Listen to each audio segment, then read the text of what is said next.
మనందరికీ తెలుసు కదా! ఏపీలో అయితే గీతాంజలి అనే మహిళ ట్రోలింగ్స్‌కి గురయ్యి సూసైడ్ చేసుకోవడం జరిగింది. ఈ యొక్క సూసైడ్ గురించి పోలీసులైతే కొన్ని వివరాలైతే వెల్లడించడం జరిగింది. పోలీసులతో పాటుగా పోలీస్ ఇన్వెస్టిగేషన్‌లో అయితే కొన్ని కీలక విషయాలైతే తెలియటం జరిగింది. ఆ విషయాలేంటంటే పోలీసులు ముందుగా మనందరికీ తెలుసు కదా! ఆమె ట్రైన్ కింద పడి సూసైడ్ చేసుకుందని చెప్పేసి. అయితే ట్రైన్ కింద పడి సూసైడ్ చేసుకున్నప్పుడైతే దాన్ని ప్రత్యక్షంగా చూసిన వాళ్ళైతే ట్రైన్ డ్రైవరు. ఆ యొక్క ట్రైన్ డ్రైవరు నుంచైతే కొన్ని కీలక విషయాలైతే రాబట్టారు. అలాగే మరియు ఆ యొక్క ట్రైన్ డ్రైవరు చెప్పిన విషయాలు ఏంది అంటే ఆ యొక్క ట్రైన్ అనేది జన్మభూమి ఎక్స్‌ప్రెస్ అనే ట్రైను. ఈ యొక్క మహిళ ఉంది గదా! గీతాంజలి. ఆమె ఏడ్చుకుంటూ ట్రైన్‌కి ఎదురుగా వస్తుందంట. వ వచ్ ర వచ్చే క్రమంలో దానిని గమనించిన ట్రైన్ డ్రైవర్ ఎంబటనే సడన్ బ్రేక్ ఏస్తారు. కానీ ట్రైన్ అనేది ఒకేసారి ఆగదు గదా! ఆమె ఏడ్చుకుంటూ వచ్చి ట్రైన్‌కి తగ్గేసరికి ఆమె యొక్క తలకైతే బలమైన గాయం జరిగింది. అప్పుడే స్పృహ కోల్పోయింది. ఆ తలకి బలమైన గాయం జరిగిన తర్వాత ఆమె ట్రైన్ పక్కకి పడిపోయింది.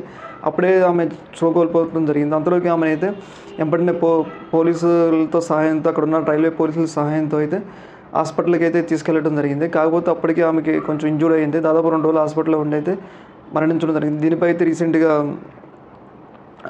జిల్లాకు సంబంధించిన ఎస్పీ తుషార్ డ్యూడో అయితే ఆయన రీసెంట్‌గా అయితే చెప్పడం జరిగింది. ఏదేమైనా గానీ ట్రైన్ డ్రైవర్ చెప్పిన విషయం ఏందంటే ఆమె ఏడ్చుకుంటూ వచ్చి ఒకేసారి రైలు పట్టాలకి ఎదురుగా వస్తుందని దాన్ని గమనించిన నేనైతే అంటే ట్రైన్ డ్రైవర్ అయితే నేను సడన్ బ్రేక్ ఏసినా కాదు. కాకపోతే అది సడన్‌గా ట్రైన్ ఆగలేదు. అంతలోకొచ్చి ఆమె ట్రైన్ ఢీకొనటం వల్ల ఆమె చనిపోయిందనైతే ఆయన పోలీసులు చేసిన ఇన్వెస్టిగేషన్‌లో ట్రైన్ డ్రైవర్ అయితే చెప్పడం జరిగింది.